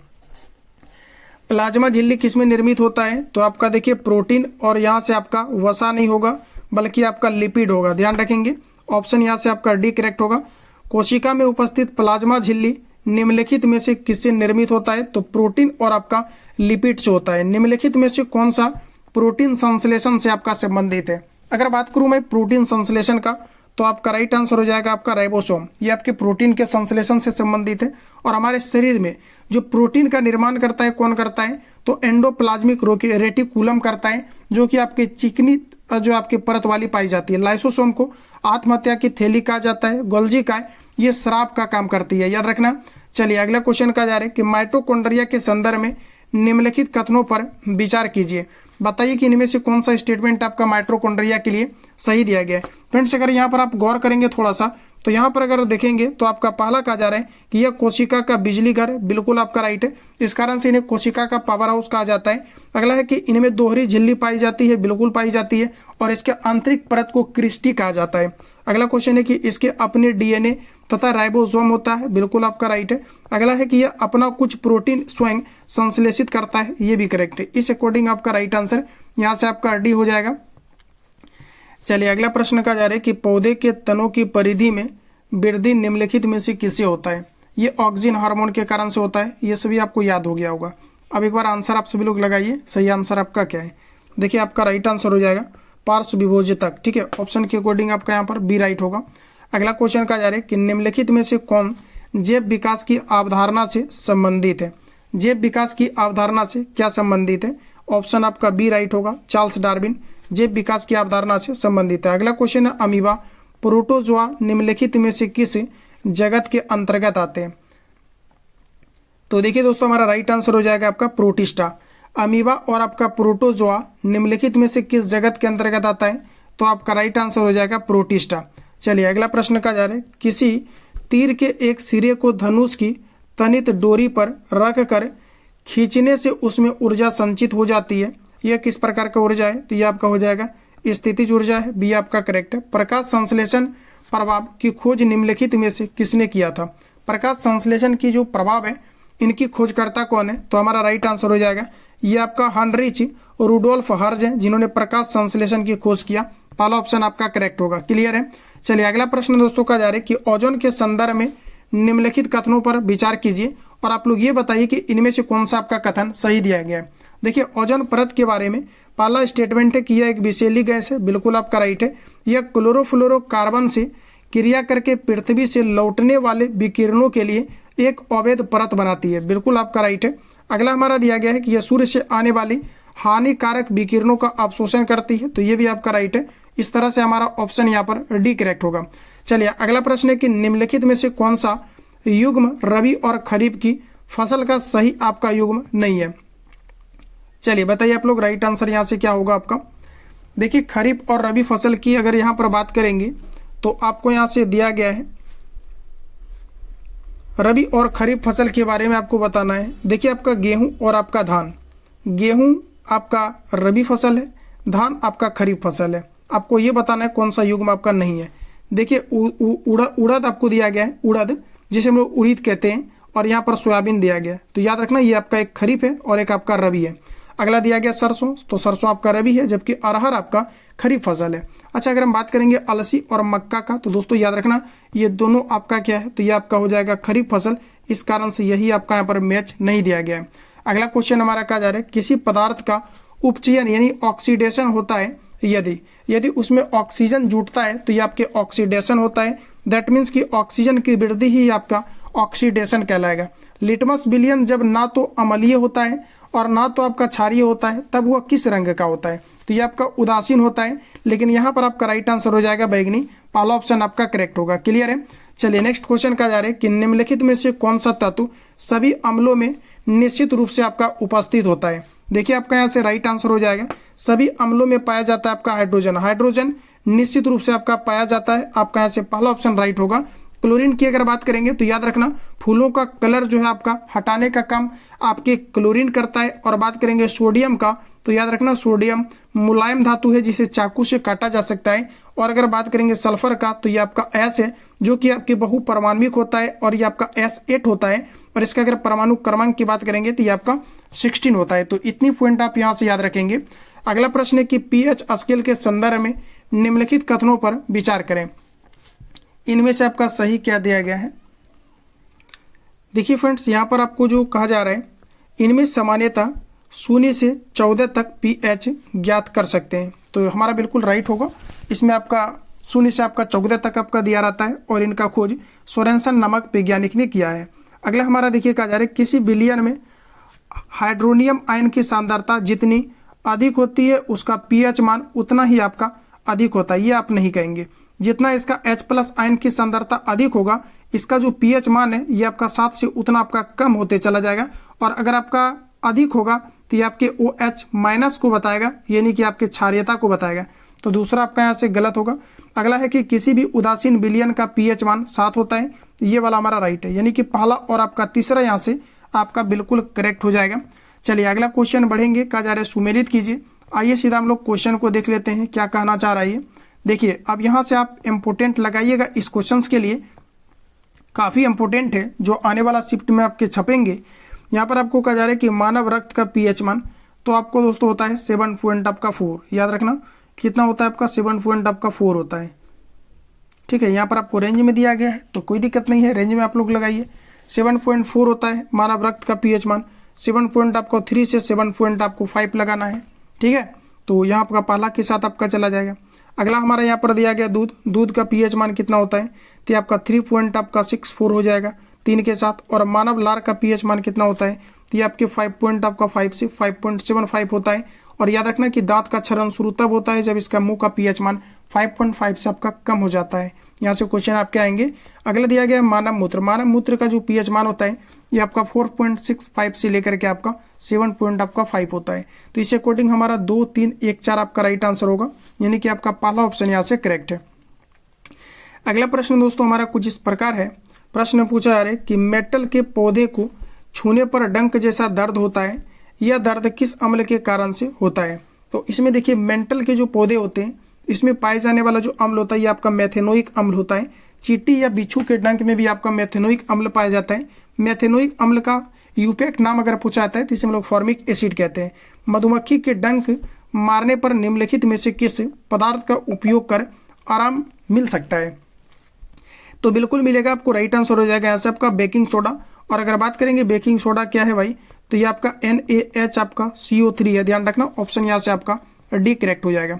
अगला क्वेश्चन लगाइए साथियों आप लोग। अगला क्वेश्चन हमारा कुछ इस प्रकार है। कहा जा रहा है कि किस गैस के कारण जो है पाव रोटी या केक फूलकर मुलायम और स्पंजी हो जाता है? बताइए इसमें किसका प्रयोग किया जाता है? देखिए हमारा राइट आंसर हो जाएगा कार्बन डाइऑक्साइड का। याद रखना किसी गैस के कारण पाव रोटी या फिर आपका जो है केक फूलकर मुलायम हो जाता है, तो राइट आंसर होगा आपका कार्बन डाइऑक्साइड। अगला क्वेश्चन है कि निम्नलिखित में से किसका उपयोग सोडा अम्ल अग्निशामक के रूप में किया जाता है? तो देखिए याद रखना आपका राइट आंसर हो जाएगा आपका बेकिंग सोडा। बेकिंग सोडा का प्रयोग सोडा अम्ल या अग्निशामक के रूप में आपका किया जाता है, आपका बेकिंग सोडा का। क्लियर है? चलिए अगला प्रश्न आपके सामने कहा जा रहा है कि निम्नलिखित में से कौन सी अधातु सामान्य वातावरण में द्रव अवस्था में पाई जाती है? ये आपका एक ही तो है आपका ब्रोमीन, जिसका परमाणु क्रमांक अगर आपको पूछ लिया जाता है तो आपका राइट आंसर हो जाएगा 35। क्लियर है? नेक्स्ट क्वेश्चन है कि निम्नलिखित में से कौन सी धातुएं खुले वातावरण में रखने पर आपका जलने लगती है? खुले वातावरण में रखने पर जलने वाली धातु है आपका दोस्तों सोडियम। याद रखना सोडियम, और इसके अलावा आपका पोटासियम है, लिथियम नहीं होगा। यहाँ से आपका राइट आंसर हो जाएगा ऑप्शन आपका ए। चलिए बढ़ेंगे अगला क्वेश्चन। नेक्स्ट हमारा पूछा है कि निम्नलिखित में से कहा जा रहा है कि सर्वाधिक और न्यूनतम अभिक्रियाशील वाला पूछा है कि युग्म कौन सा है? सबसे अधिक जो अभिक्रियाशील है, जो सबसे अधिक आपका रिएक्टिव है, ये क्या है? तो याद रखना ये आपका पोटासियम है। और सबसे कम की बात करेंगे गोल्ड है, जो मुक्त अवस्था में भी आपका पाया जाता है। अगला है कि लोहे एवं इस्पात को जंग से बचाने के लिए उस पर निम्नलिखित में से किसकी परत चढ़ाई जाती है? तो याद रखना इसमें आपका राइट आंसर हो जाएगा जस्ता का, जिसे जस्तीकरण कहा जाता है। पहला ऑप्शन आपका राइट है। अगला प्रश्न हमारा कहा जा रहा है कि सोने के संदर्भ में निम्नलिखित कथनों पर विचार कीजिए, इनमें से आपका करेक्ट क्या है? देखिए सोने के संदर्भ में पहला है कि शुद्ध सोना 24 कैरेट का होता है, बिल्कुल राइट है। नेक्स्ट क्वेश्चन है कि शुद्ध सोने को कठोर बनाने के लिए चांदी या तांबा मिलाया जाता है, बिल्कुल आपका राइट है। अगला कहा जा रहा है कि भारत में सामान्यतः आभूषण बनाने के लिए 22 कैरेट सोना का उपयोग किया जाता है, तो यहाँ पर ये भी आपका राइट हो जाएगा, ध्यान रखना ऑप्शन आपका डी करेक्ट होगा। अब आप खोज रहे होंगे कि नहीं 18 कैरेट होना चाहिए, तो जी नहीं, यहाँ पर आपका 22 कैरेट भी आपका करेक्ट आंसर माना जाएगा, ऑप्शन यहाँ से आपका डी राइट होगा। क्लियर है। चलिए अगला क्वेश्चन है कि निम्नलिखित में से कौन कार्बन का अपरूप है। कार्बन का 3 अपरूप है, हीरा, ग्रेफाइट और आपका फ्लोरीन। तो यहाँ से आपका 1 करेक्ट है, 2 करेक्ट है और आपका 3 करेक्ट है। इस तरह से आपका डी राइट होगा। केवल कार्बन और हाइड्रोजन वाले कार्बन यौगिक क्या कहलाता है।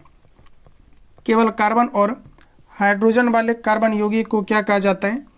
आंसर लगाइए आप लोग, राइट आंसर क्या होगा। देखिए फ्रेंड्स, हमारा यहाँ से एग्जैक्ट आंसर हो जाएगा, इसे आपका हाइड्रोकार्बन कहा जाता है। जल की कठोरता के लिए निम्नलिखित में से कौन सा तत्व उत्तरदायी है। जल की कठोरता के लिए उत्तरदायी तत्व क्या है। कैल्शियम और आपका मैग्नीशियम यहाँ से करेक्ट आंसर हो जाएगा। कैल्शियम और मैग्नीशियम के ऑक्साइड आपके पाए जाते हैं जो कि जल की कठोरता को बनाने के लिए कायम होते हैं। अगला क्वेश्चन है कि निम्नलिखित में से कौन सा आहार नाल का सबसे लंबा भाग है। आहार नाल का सबसे लंबा भाग होता है आपका क्षुद्रांत, पहला ऑप्शन आपका राइट होगा। निम्नलिखित में से कौन सा यानी कौन कोशिका अंतरोष्म क्रियाओं के परिचालन के लिए ईंधन की तरह प्रयुक्त होता है, यानी अंदरूनी कार्य के लिए कौन सी आपके कोशिका जो है ऊर्जाओं का परिचालन करने का काम करती है हमारे बॉडी में। तो आपका राइट आंसर हो जाएगा एटीपी के रूप में होता है, पहला ऑप्शन आपका राइट है। चलिए नेक्स्ट क्वेश्चन है कि निम्नलिखित पर विचार कीजिए। बताइए आप लोग राइट आंसर क्या होगा। यहाँ पर साथियों निम्नलिखित पर आपको विचार करना है। हमारा देखिए यहाँ पर दिया गया है कि निम्नलिखित पर विचार कीजिए और बताना है कि उपर्युक्त हार्मोन में से कौन से जंतुओं में लड़ने अथवा भगाने की परिस्थिति में शरीर को स्थिर से निपटने के लिए तैयार करने का कार्य करता है। तो आपका राइट आंसर होगा एड्रिनल। देखिए एड्रिनल को लड़ो उड़ो हार्मोन के रूप में भी आपका जाना जाता है, इस कारण से हमारा राइट आंसर ऑप्शन आपका ए करेक्ट होगा। एस्ट्रोजन और आपको जो टेस्टोस्टेरोन दिया गया ये सभी नहीं है, तो ऑप्शन आपका ए राइट होगा। अगला प्रश्न का जा रहा है कि आदि प्रकाश के पथ पर दिया गया अपारदर्शी अत्यंत छोटी वस्तु को रख दिया जाए तो प्रकाश सरल रेखा में चलने की बजाय इसके किनारों पर मुड़ जाता है। प्रकाश के इस प्रभाव को क्या कहा जाता है। तो प्रकाश के इस प्रभाव को कहा जाता है प्रकाश का विवर्तन, पहला ऑप्शन आपका राइट होगा। चलिए अगला क्वेश्चन देखिए, कहा जा रहा है कि घरों में विद्युत परिपथ को किस क्रम में लगाया जाता है। समानांतर क्रम में लगाया जाता है, आपका राइट आंसर भी हो जाएगा। घरों में जो वोल्टेज है 220 वोल्ट होता है और घरों में फ्रीक्वेंसी की अगर बात करेंगे तो ये आपका 50 हर्ज आपका फ्रीक्वेंसी होता है हमारे घरों में। चलिए अगला प्रश्न हमारा कहा जा रहा है कि विद्युत धारा के चुंबकीय प्रभाव को सर्वप्रथम किसने अवलोकित किया था। विद्युत धारा के चुंबकीय प्रभाव को अवलोकित सबसे पहले किया था ऑरेस्टेट नामक वैज्ञानिक ने। अगला क्वेश्चन है कि हमारे शरीर के किन अंगों द्वारा चुंबकीय क्षेत्र उत्पन्न होता है। चलिए बताइए आप लोग राइट आंसर क्या होगा। हमारे शरीर में किन अंगों के द्वारा चुंबकीय क्षेत्र उत्पन्न होता है। आपका राइट आंसर हो जाएगा यहाँ से मस्तिष्क के द्वारा और आपका वृक्क के द्वारा हृदय, और यहाँ से आपका यकृत नहीं होगा। यहाँ पर आपका राइट आंसर पहला करेक्ट है। क्लियर है। चलिए अगला प्रश्न का जा रहा है विद्युत मोटर एक ऐसी युक्ति है जो परिवर्तित करता है। विद्युत मोटर विद्युत ऊर्जा को यांत्रिक ऊर्जा के रूप में परिवर्तित करता है, जबकि अगर हम बात करेंगे डायनेमो का, ध्यान रखना अगर हम बात करेंगे डायनेमो का तो यह क्या करता है, तो यांत्रिक ऊर्जा को विद्युत ऊर्जा में परिवर्तित करता है, याद रखेंगे। अगला क्वेश्चन है विद्युत जनित्र यानी इलेक्ट्रिकल जो जनरेटर होता है ये क्या करता है, तो यांत्रिक ऊर्जा को विद्युत ऊर्जा में परिवर्तित करता है। चलिए अगला क्वेश्चन हमारा कहा जा रहा है कि हमारे घरों में जो विद्युत की सप्लाई की जाती है वह कितने वोल्ट यानी हर्ज पर आपके काम करता है। अभी मैंने करेंटली आपको पढ़ाया है 50 हर्ज पर। अगर आपने फैक्ट देखा होगा तो निश्चित रूप से आप इस क्वेश्चन को बना पाइएगा। तो यहाँ पर देखिए 50 हर्ज होगा। अब यहाँ पर देखिए 2 ऑप्शन में आपको दिया गया और 220 भी मैंने आपको बताया था, तो यहाँ से आपका पहला ऑप्शन राइट होगा। क्लियर है। चलिए अगला प्रश्न आप लोग साथियों सही कीजिए और बताइए। कहा जा रहा है सूची 1 को सूची 2 के साथ सुमेलित कीजिए। परमाणु शक्ति केंद्र दिया गया है और आपको राज्य दिया गया है। देखिए परमाणु शक्ति केंद्र की अगर मैं बात करूं तो यहाँ पर देखिए सबसे पहले हमारा आ जाएगा कलपक्कम। कलपक्कम कहाँ पर है, तो ये आपके तमिलनाडु के अंतर्गत कलपक्कम है। नरोरा कहाँ पर है दोस्तों, तो ये आपके उत्तर प्रदेश के अंतर्गत है। और काकरापारा कहाँ पर है, तो काकरापारा आपके आ जाएंगे यहाँ पर गुजरात के अंतर्गत। और ट्रम्पे कहाँ पर है, तो ये आपके महाराष्ट्र के अंतर्गत। तो यहाँ पर आपका 3, 1, 2, 4 आपका करेक्ट आंसर होगा। चलिए अगला प्रश्न का जा रहा है कि हाइड्रोजन बम निम्नलिखित में से किस सिद्धांत पर आधारित है। देखिए बात करें हाइड्रोजन बम का तो ये नाभिकीय संलयन अभिक्रिया पर आधारित है। अब यहाँ पर नियंत्रित होगा कि आपका अनियंत्रित होगा, तो हाइड्रोजन जो बम है आपका ये आपके अनियंत्रित संलयन अभिक्रिया पर आधारित है, यानी कि बी ऑप्शन आपका यहाँ से करेक्ट होगा। क्लियर है। चलिए बढ़िया अगला क्वेश्चन की ओर। एक उपभोक्ता स्तर से दूसरे उपभोक्ता को जैव मात्रा का कितना प्रतिशत भाग हस्तांतरित होता है। याद रखना वेरी इंपॉर्टेंट क्वेश्चन है। केवल 10% आपका हस्तांतरित होता है। निम्नलिखित में से किस वैज्ञानिक ने एक्स किरणों की खोज किया था। एक्स किरण की खोज WC रॉन्टजन के द्वारा किया गया था। पहला ऑप्शन आपका करेक्ट है। चलिए अगला क्वेश्चन का जा रहे सापेक्षता का सिद्धांत, ठीक है, थ्योरी ऑफ रिलेटिविटी किसने संबंधित है, यानी किससे संबंधित है। सापेक्षता का सिद्धांत किससे संबंधित है, तो अल्बर्ट आइंस्टीन से। और इन्होंने ही एक फॉर्मूला दिया था E बराबर आपका mc², जो बार बार आपके एग्जाम में छपता है। पहला ऑप्शन आपका करेक्ट होगा। चलिए अगला प्रश्न है कि चलती हुई बस जब अचानक रुक जाती है तो उसमें बैठे हुए यात्री को आगे की ओर धक्का लगता है, यह किस सिद्धांत या नियम द्वारा समझा जा सकता है। तो ये न्यूटन का आपका फर्स्ट लॉ कहलाएगा और ऑप्शन के अकॉर्डिंग हमारा सही आंसर होगा सी, न्यूटन के आपके प्रथम नियम पर आपका आधारित है। चलिए अगला क्वेश्चन देखिए, कहा जा रहा है कि जब कोई वस्तु एकाएक वेग से साथ साथ घूम रही होती है तो उसका त्वरण क्या होगा। याद रखना जब कोई वस्तु एक समान त्वरण के साथ जब आपका एक साथ घूम रही होती है, या कहा जा रहा है कि एक समान वेग के साथ घूम रही होती है तो इसका त्वरण क्या होगा। तो याद रखना आपका राइट आंसर हो जाएगा साथियों, त्वरण इसका क्या होगा, तो आपका शून्य हो जाएगा, ऑप्शन सी करेक्ट होगा। लेकिन वही बात करेंगे अगर वृत्ताकार मार्ग है, अगर मार्ग आपको पूछ दिया जाता है तो वैसे केस में अगर आपका वेग अगर इसका शून्य भी रहेगा तो इसका त्वरण आपको याद रखना कि त्वरण इसका उत्पन्न होते रहता है। चलिए अगला प्रश्न हमारा पूछा जा रहा है कि निम्नलिखित में से किस नियम या सिद्धांत रॉकेट प्रणोदक की कार्य की विधि जो है आपका आधारित है। रॉकेट देखिए न्यूटन के तृतीय गति नियम पर आधारित होता है, तो यहाँ पर देखिए आपका द्वितीय नहीं होगा और ये आपका प्रथम नहीं होगा। संवेग संरक्षण के नियम पर आधारित होता है, यहाँ पर आपका ये ऑप्शन करेक्ट होगा और यहाँ से सी हमारा करेक्ट है। अगला क्वेश्चन है कि गति का विरोध करता है क्या कहलाता है। जो गति का विरोध करता है इसे घर्षण कहा जाता है, तो आपका राइट आंसर हो जाएगा ऑप्शन नंबर आपका बी। चलिए अगला क्वेश्चन है कि खींचे हुए धनुष से तीर छोड़ते वक्त धनुष की स्थितिज ऊर्जा का रूपांतरण किस ऊर्जा में होता है। तो देखिए आपका गतिज ऊर्जा के रूप में होता है, सी ऑप्शन सही है। लोलक अंतः बिंदु चरम स्थिति पर पहुंचता है तो निम्नलिखित में से क्या होता है। लोलक अंतः बिंदु चरम स्थिति पर जब पहुंचता है तो इनमें से आपका क्या होगा।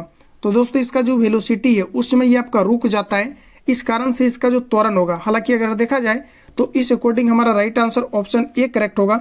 इसका जो त्वरण है ये आपके अधिकतम होता है, पहला ऑप्शन आपका करेक्ट होगा।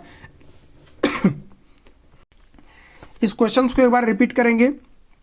लोलक अंतः बिंदु चरम स्थिति पर पहुंचता है तो इनमें से क्या आपका सही है, आपका राइट आंसर हो जाएगा ऑप्शन आपका ए।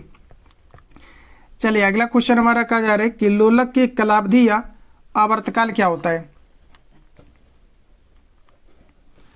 तो राइट आंसर हमारा हो जाएगा कि लंबाई पर निर्भर करता है। लोलक की अगर लंबाई को बढ़ा दिया जाए तो ये ज़्यादा समय लेगा, टाइम पीरियड इसका बढ़ जाएगा। अगला क्वेश्चन है कि निम्नलिखित में से हाइड्रोजन के किस समस्थानिक के नाभिक में कोई न्यूट्रॉन नहीं पाया जाता है। तो ये आपका देखिए हो जाएगा प्रोटियम, इसके अलावा आपका ड्यूटेरियम और आपका टाइट्रियम। ये हाइड्रोजन के आपका 3 समस्थानिक है और हाइड्रोजन में किसी भी तरह का न्यूट्रॉन्स आपके नहीं पाए जाते हैं। लेकिन इस तरह का अगर दोस्तों आपको अलग अलग करके दिया जाता है तो प्रोटियम, याद रखना कि प्रोटियम के अंतर्गत किसी भी तरह का आपका न्यूट्रॉन नहीं पाया जाता है। अब ये क्वेश्चन थोड़ा सा आपको डीपली पूछा गया है, यहाँ से आपका पहला ऑप्शन करेक्ट हो जाएगा प्रोटियम।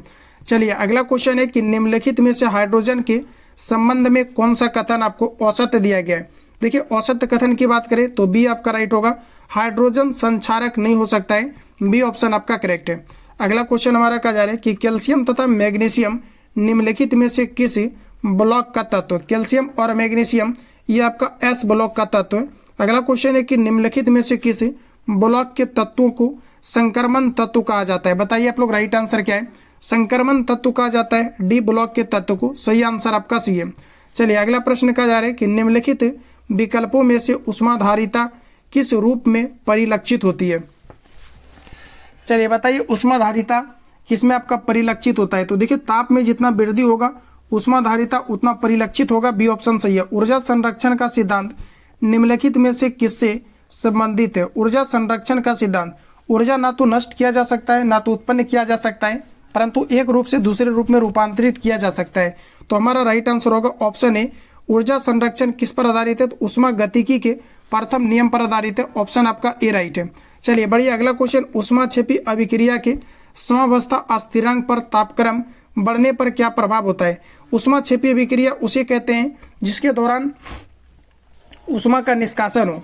तो साथियों हमारा राइट आंसर हो जाएगा ऑप्शन आपका बी। क्या हो जाएगा आपका? घटता है। ऊष्माक्षेपी अभिक्रिया के दौरान समावस्था स्थिरांक पर तापक्रम पर क्या प्रभाव पड़ता है? तो आपका राइट आंसर होगा बी।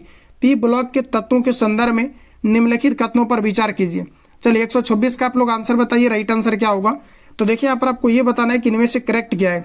तो देखिए पी ब्लॉक के तत्वों के संदर्भ में निम्नलिखित कथनों पर विचार कीजिए। पहला कहा जा रहा है आवर्त सारणी में दिया गया है कि जो आपका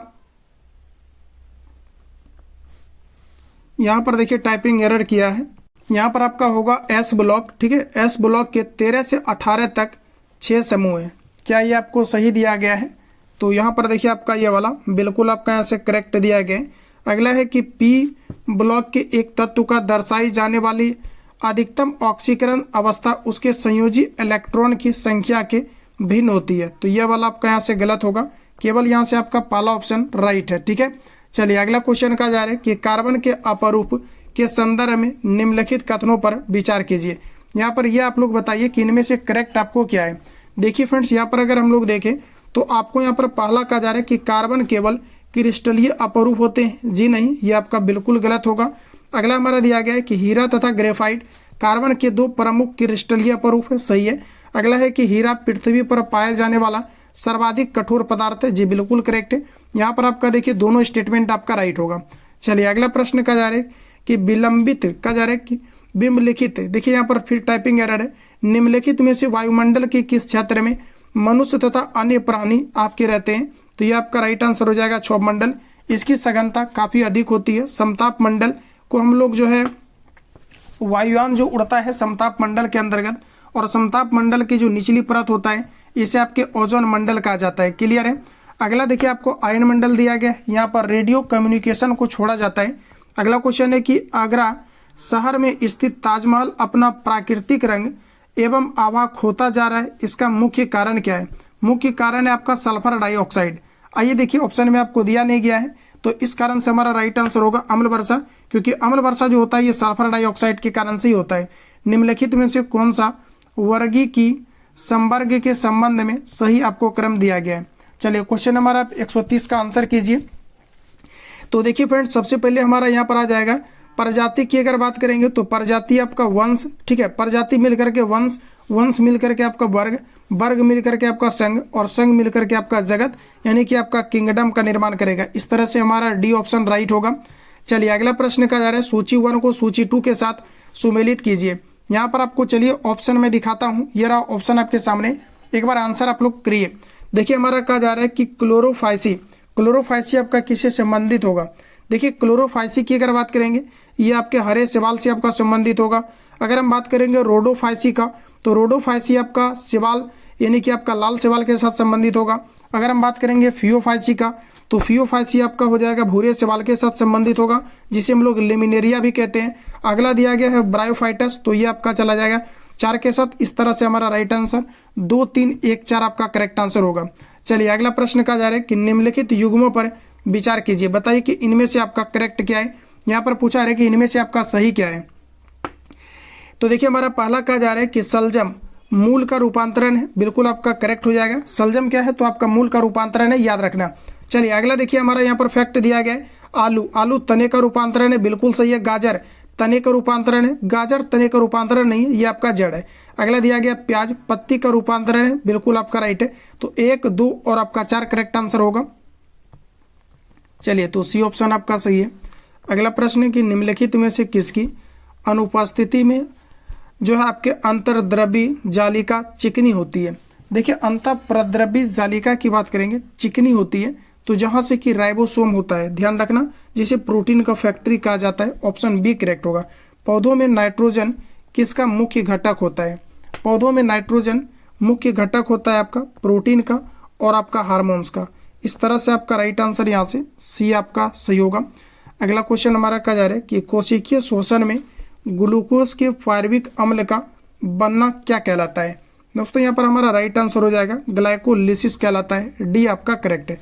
अगला क्वेश्चन है कि क्वासियोरकर के संदर्भ में निम्नलिखित में से औसत कथन की पहचान करें।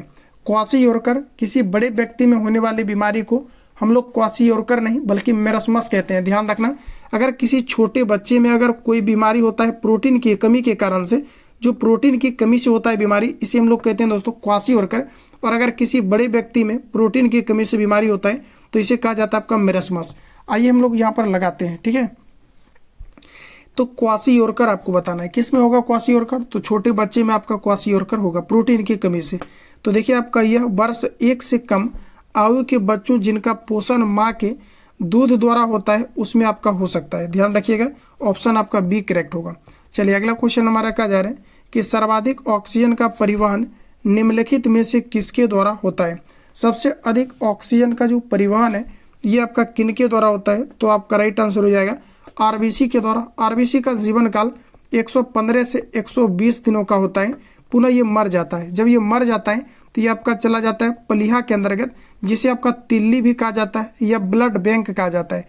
आरबीसी का निर्माण कहाँ पर होता है, तो ये लाल अस्थि मंजा में होता है, जिसे कि आपका दोस्तों बोन मेरो कहा जाता है। ध्यान रखना, इसे बोन आपका मेरो भी कहा जाता है लाल अस्थि मंजा को। तो इतने पॉइंट आप याद रखेंगे, सही आंसर आपका भी है। अगला क्वेश्चन हमारा कहा जा रहा है कि निम्नलिखित में से कौन सा अंग कहा जा रहा है कि वक्ष गुहा में आपका स्थित होता है। बताइए आप लोग राइट आंसर क्या होगा। चलिए 138 का थोड़ा सा मैं आपको दिखा देता हूँ। चलिए ऑप्शन आपके सामने दिया गया है, एक बार ऑप्शन आप लोग देख लीजिए, फिर आप सभी लोग आंसर इसका बताइए करेक्ट आंसर आपका क्या होगा। चलिए यहाँ से अब आप कॉन्फिडेंस में इसका आंसर लगाइए। देखिए यहाँ पर कहा जा रहा है कि इनमें से कौन सा वक्ष गुहा में होता है। तो देखिए हृदय हमारा वक्ष गुहा में होता है, फेफड़ा भी वक्ष गुहा में होता है, अग्नाशय नहीं होता है। तो हमारा 1 और 2 आपका राइट आंसर होगा, यानी कि ऑप्शन यहाँ से आपका डी करेक्ट है। क्लियर है। चलिए अगला प्रश्न हमारा साथियों नेक्स्ट पूछा जा रहा है, सूची 1 को सूची 2 के साथ सुमेलित कीजिए। देखिए ए बी जो होता है ये किसी से भी ब्लड को एक्सेप्ट कर सकता है, तो ये आपका सर्वग्राही कहलाएगा। अगला दिया गया है ई और जो आपका ईओसिनोफिल्स, इस ईओसिनोफिल्स ये आपका किसी से संबंधित होगा। तो याद रखना ईओसिनोफिल्स जो है ये आपका संक्रमण, ये आपके प्रतिरोधक होता है। अगला दिया गया प्लेटलेट्स, प्लेटलेट्स किससे, तो रक्त का जमाव से आपका संबंधित है। और लाल श्वेत कणिकाएं आपका गैस परिवहन से संबंधित है। तो हमारा देखिए यहाँ से पहला ऑप्शन आपका करेक्ट होगा। अगला क्वेश्चन हमारा कहा जा रहा है कि मानव हृदय के संबंध में निम्नलिखित में से किसे प्रतिप्रेरक जो है आपके कहते हैं। पूछा रहे कि किसे प्रतिप्रेरक कहा जाता है मानव हृदय के संबंध में। तो हमारा एग्जैक्ट आंसर हो जाएगा ये आपका सीरा अलिंद नोट को कहा जाता है, बी करेक्ट। निम्नलिखित में से थकान का मुख्य कारण क्या है, लैक्टिक अम्ल का जमाव होना, यहाँ से आपका पहला ऑप्शन राइट है। चलिए अगला प्रश्न हमारा कहा जा रहा है कि पेशियों के लाल रंग के लिए निम्नलिखित में से किसकी अधिकता उत्तरदायी है। पेशियों की लाल रंग के लिए किसकी उत्तरदायी अधिकता में, तो हमारा राइट आंसर हो जाएगा मायोग्लोबिन। अगला क्वेश्चन है कि अस्थि एवं उपास्थि क्या है। फ्रेंड्स हमारा राइट आंसर हो जाएगा संयोजी उत्तक, पहला ऑप्शन आपका सही होगा। अगला क्वेश्चन कहा जा रहा है कि मानव कंकाल तंत्र के संबंध में निम्नलिखित कथनों पर विचार करें। देखिए यहाँ पर मानव कंकाल तंत्र के बारे में आपको बताना है। ऑप्शन आपने देख लिया, चलिए अब आपको आंसर लगाइए। देखिए हमारा कहा जा रहा है कि अक्षीय कंकाल में 80 हड्डियां होती है, अस्थियां होती है, जो शरीर के मुख्य अक्ष पर वितरित होती है। पहला स्टेटमेंट हमारा राइट है। पसलियों की कुल संख्या 12 जोड़ियां होती है, सही है। फीमर सबसे लंबी आपकी हड्डी होती है। यहाँ से आपका 3 ऑप्शन 3 स्टेटमेंट आपका राइट है, यानी कि आपका 1, 2 और आपका 3 करेक्ट होगा। थाइमस ग्रंथि के संबंध में निम्नलिखित में से कौन सा कथन आपको औसत दिया गया है। चलिए आंसर बताइए आप लोग, राइट आंसर क्या होगा। थाइमस ग्रंथि के बारे में कौन सा औसत है, यह ग्रंथि थायरॉक्सिन नामक हार्मोन का स्राव करती है। तो यहाँ से आपका देखिए पहला ऑप्शन आपका करेक्ट हो जाएगा। चलिए अगला क्वेश्चन हमारा कहा जा रहा है कि लैंगरहैंस द्वीप में पाए जाने वाली बीटा कोशिकाएं निम्नलिखित में से किस हार्मोन का स्राव करती है।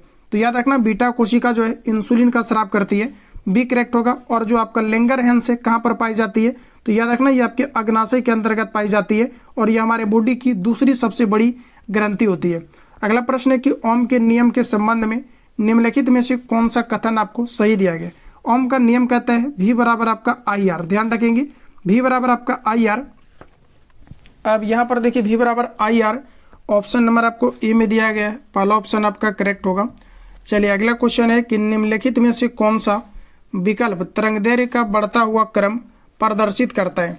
सबसे अधिक तरंगदैर्घ्य यानी सबसे कम, पहले तरंगदैर्घ्य की बात करें तो सबसे कम तरंगदैर्घ्य हमारा होता है गामा किरण का, लेकिन वेदन क्षमता इनका काफ़ी ज़्यादा होता है। लेकिन कम आपको तरंगदैर्घ्य के अकॉर्डिंग लगाना है तो गामा, फिर एक्स किरण, फिर आपका अवरक्त किरण, फिर आपका रेडियो और आपका यहाँ से आपका तरंग होगा। इस तरह से हमारा बी ऑप्शन आपका दोस्तों करेक्ट हो जाएगा, ध्यान रखना। चलिए अगला क्वेश्चन हमारा नेक्स्ट पूछा जा रहा है कि निम्नलिखित में से कौन सी किरणों का उपयोग कैंसर कोशिकाओं को नष्ट करने के लिए किया जाता है। कैंसर कोशिका को नष्ट करने के लिए गामा किरण का प्रयोग किया जाता है। प्रकाश तरंग निम्नलिखित में से किस प्रकार की तरंग है। प्रकाश तरंग एक प्रकार का अनुप्रस्थ तरंग है और प्रकाश पृथ्वी तक विकिरण के माध्यम से पहुंचती है। पहुंचने में टोटल 8.3 मिनट का समय लगता है या 8 मिनट आपको 16 सेकंड भी दिया रहता है। प्रकाश की किरण किस प्रकार की तरंग है तो अनुप्रस्थ है। और याद रखना कि जो प्रकाश है दोस्तों ये आपका पृथ्वी तक जो पहुंचती है इसकी वेलोसिटी क्या है 3 × 10⁸ मीटर आपका पर सेकेंड है। तो ये सभी पॉइंट आप याद रखेंगे। बाकी 150 क्वेश्चंस का जो आपका साइंस का नोट्स था ये पूरी तरीका से आपका खत्म होता है। अगर आप चैनल पर नए हैं तो आप सब्सक्राइब कर लेंगे ताकि नेक्स्ट आने वाले क्लास का नोटिफिकेशन आपको टाइम टू टाइम मिले। मिलते हैं साथियों नेक्स्ट क्लास में, तब तक के लिए जय हिंद, बेस्ट।